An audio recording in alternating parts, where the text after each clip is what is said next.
নমস্কার, আমি রিম্পা ঘোষ। আজকের আমার বক্তব্য কবি রবীন্দ্রনাথ ঠাকুরের 164তম জন্মজয়ন্তী উপলক্ষে কিছু কথা।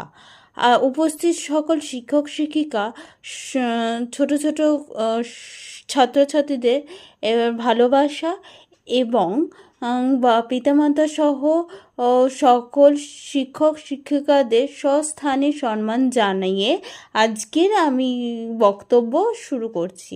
রবীন্দ্রনাথ জয়ন্তী বা 25শে বৈশাখ বাঙালি জাতির একটি অন্যতম গুরুত্বপূর্ণ সাংস্কৃতিক উৎসব।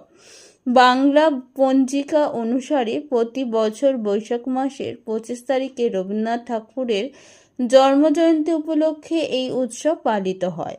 ভারতের পশ্চিমবঙ্গ, ত্রিপুরা সহ অন্যান্য রাজ্যে এবং বাংলাদেশেও বাঙালি আধুসত্ব অঞ্চলে বিপুল উদ্দীপনার সঙ্গে এই উৎসব পালন করা হয়।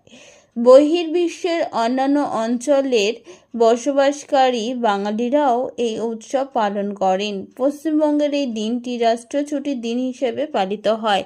নমস্কার।